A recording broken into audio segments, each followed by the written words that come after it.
Oh, you know what I wanted to watch? There was a video I really wanted to watch with you, chat, because everyone linked it to me. It was a video about, it was called like the GLIZZY scam, and it got no views. And they changed the name to like the stadium scam with hot dogs. And then it got no views. And then they changed it to we uncovered the illegal scam at the heart of every stadium. And then it got 1 million views. Like they took the GLIZZY out of the thumbnail and out of the title, and then it went crazy. It's so funny because everyone kept linking it to me, and I was like, no one's watching it. So I decided, let's watch this. It's apparently about GLIZZYs, but they can't say that. All know food costs too much at games, but Atrioc, did you take the GLIZZY out of the title because you wanted it for yourself? Timed out for 6 years?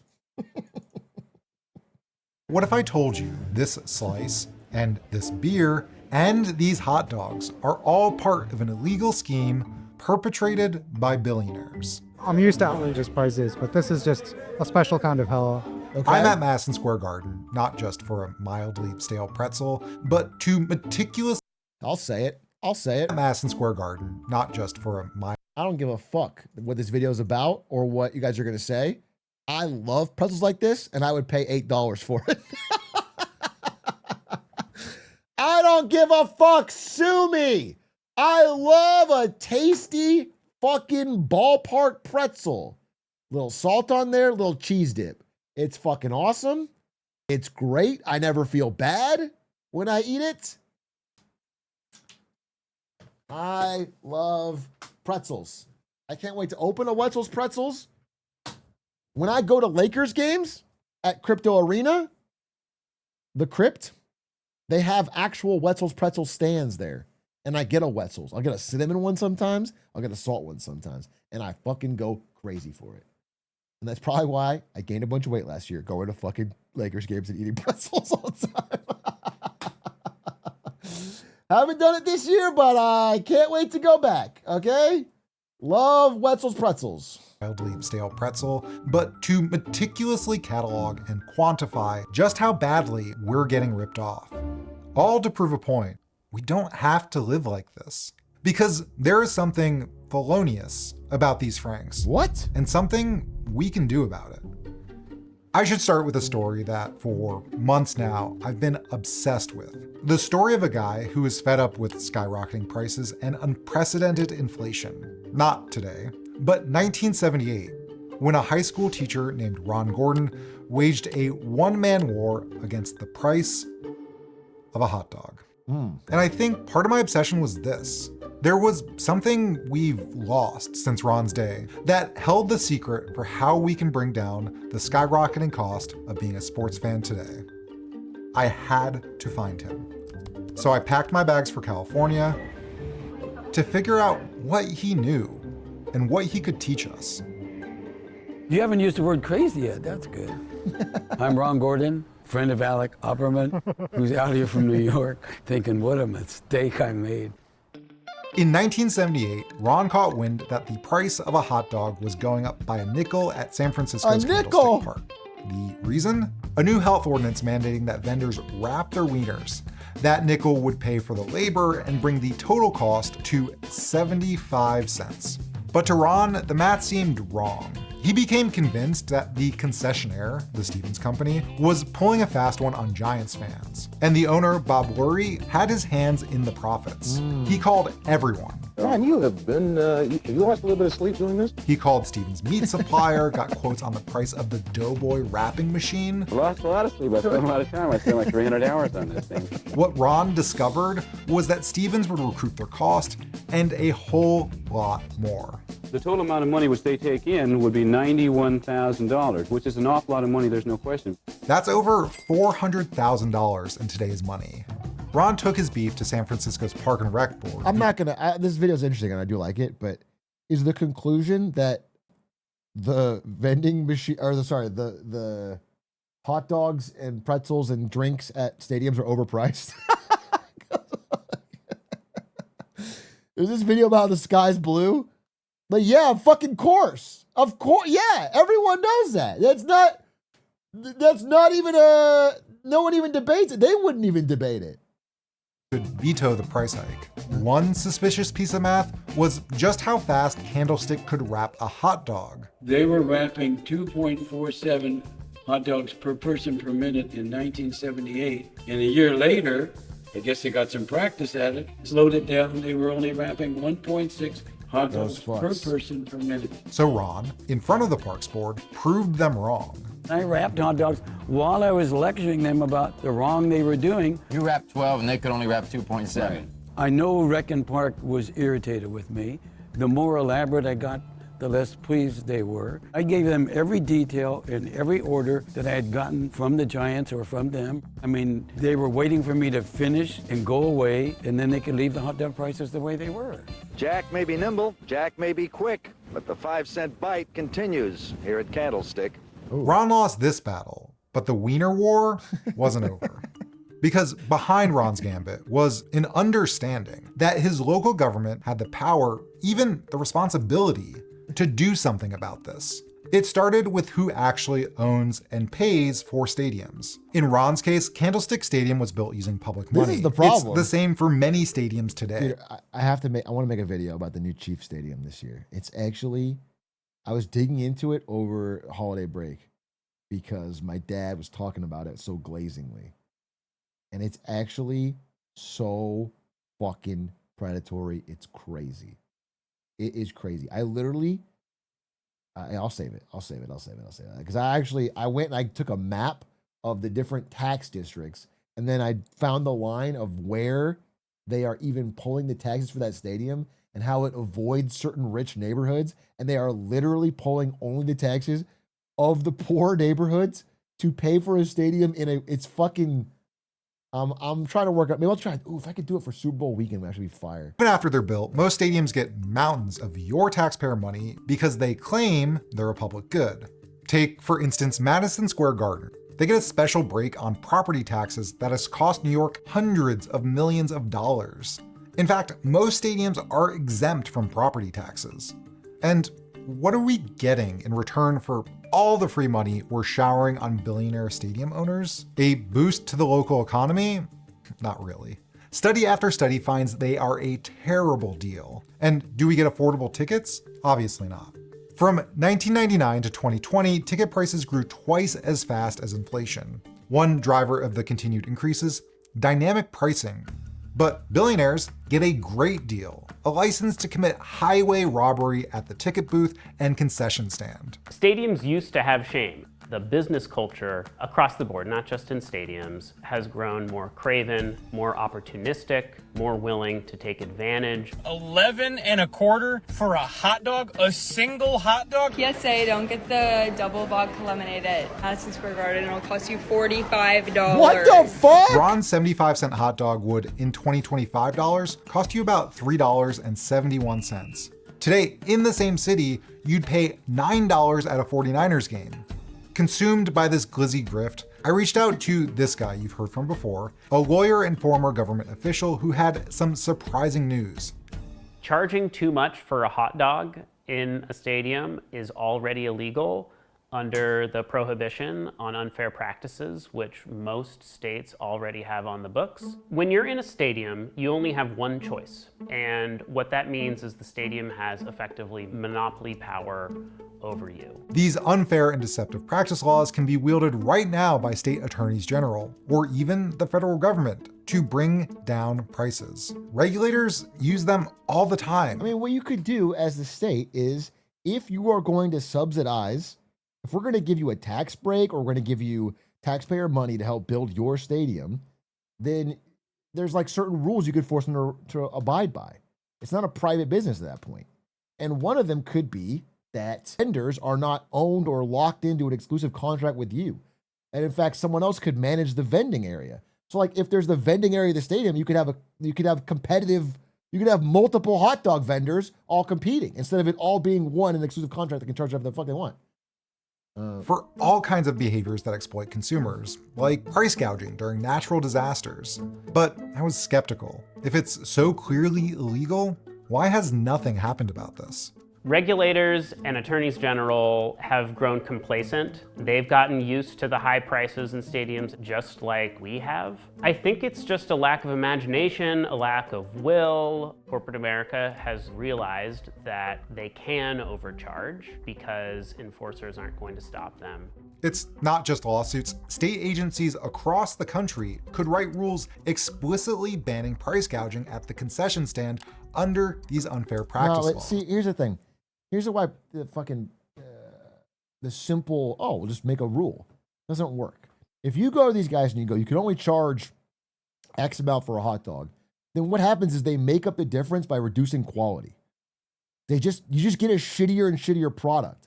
So they just lower their cost in some way to make a profit either way. What you have to have is competition.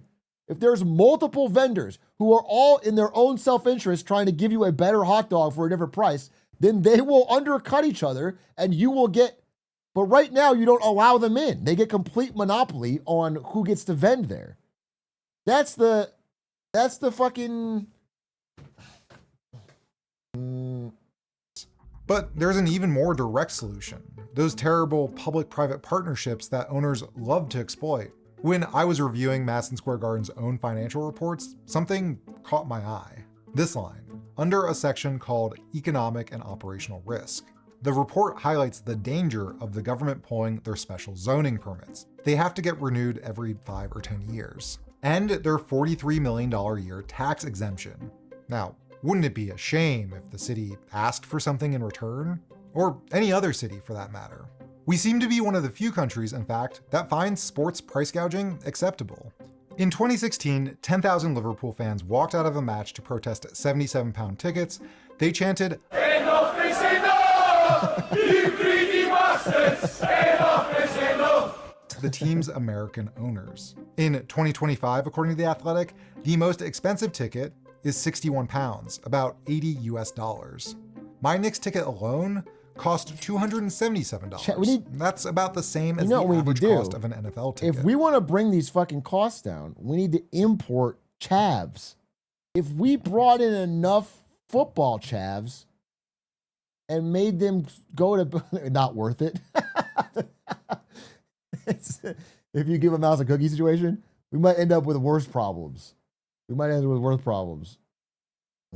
Meanwhile, many teams in the UK don't use dynamic pricing, they use fixed prices by seat, something New York's Mayor Zohran Mamdani has proposed doing for the World Cup, where a finals ticket goes for $16,000 or more. And in the UK, scalping is highly restricted. Others are picking up the Ron Gordon price-fighting torch. Lena Khan, the former FTC commissioner and current advisor to Zohran Mamdani, what does Lena say? Promised to use New York City's unconscionable pricing laws to go after outrageous concessions. Whether it's taxpayer dollars, use of public lands, or just enforcement of existing laws, most American localities have leverage. We should expect cities to demand conditions. One of them that they can be putting into all of these contracts is street pricing. A hot dog at that cart is $5. Now you go inside and a hot dog is $9.50. Street pricing is the idea that the price of a hot dog inside needs to be the same as the price of a hot dog outside, which is the polar opposite of whatever Madison Square Garden is doing. As the Groundwork Collaborative reports, street pricing with no markup has been implemented in Portland's International Airport, and a few stadiums are already bucking the price gouging trend, and they're not going out of business anytime soon.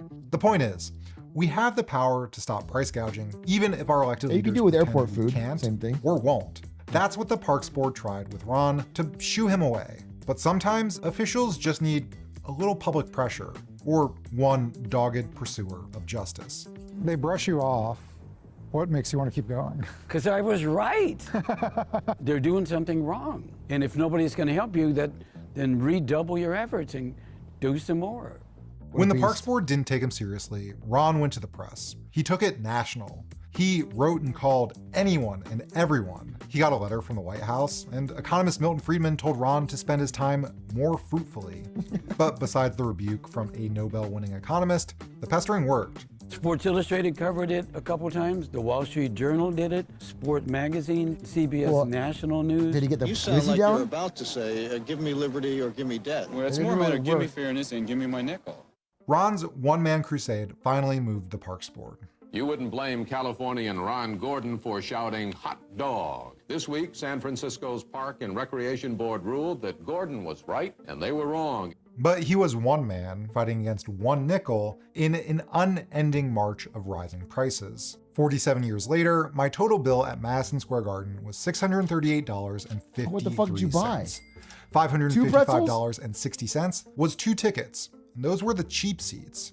And the other $87.93 was food. For that much money, I could have gotten 2 round-trip tickets to Spain, where you can get a beer at a game for under $5. You might be thinking, what's the harm in a $15 beer? It's not an essential good.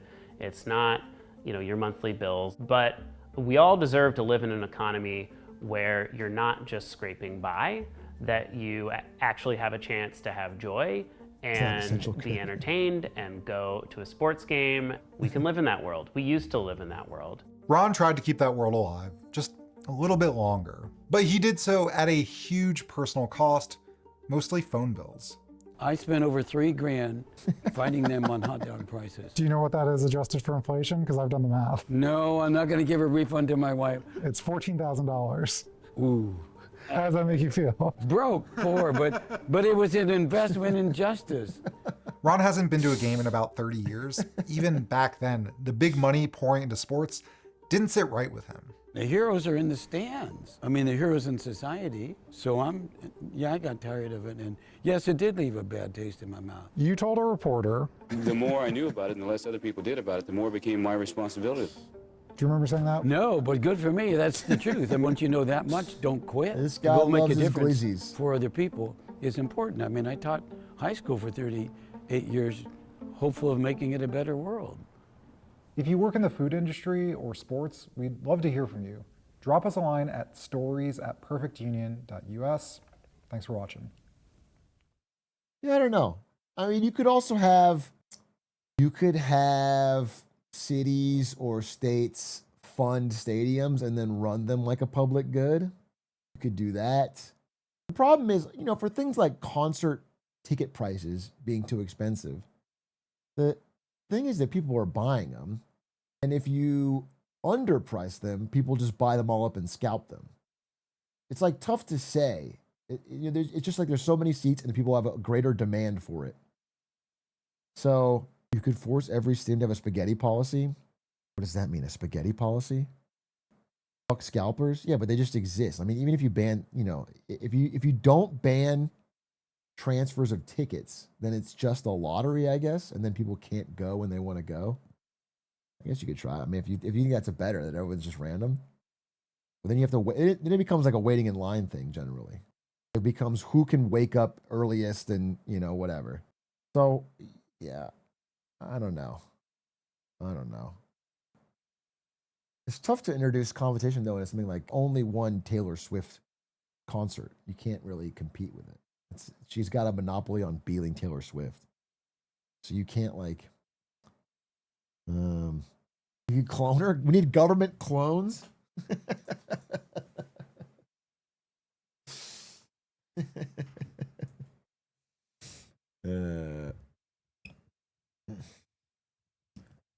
Start at 1 million and go down every hour.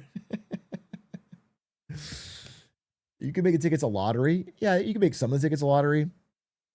There's probably some solutions. But if the tickets for a concert that costs $200 a ticket were $15, realistically that means the demand is astronomical at that price, and 99% of people that want to go can't go. It's not like I think people want price to be low and that they can get it. It's like realistically, once you lower the prices to that level, it's instantly sold out. You never see it, and your chance of getting it is 0. So it's tough. I mean, there's just massive demand for things like a concert. Some of it, sometimes prices like this, when people get fed up enough, they do have to fucking change their ways. Like what's happening in Vegas.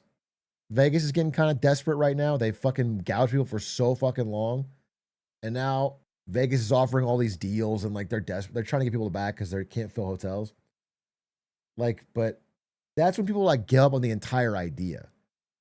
Like, get the people to be like, I'm not going to eat food at a stadium ever. But realistically, I mean, the core thing that I would love is not any taxpayer money going to help a billionaire build a stadium at all. That would be a great start. That would be an awesome start. Because you know another bonus of that is that if you are a billionaire and you build your stadium with your own money and it's your own debt, then you need to fill those seats, which means you need to offer an incredible deal. Like, you need to offer a good enough deal to make sure people every night are filling in the seat. But now they can sort of be like, and just gouge the top end because they're safe. Their downside is protected because all of it's taxpayer. Anyway, interesting video. But I I'm just generally skeptical of like, oh, you just make this one rule and force them to make cheap glizzies and then you're good. I think that generally doesn't work like that, but I do agree something's broken.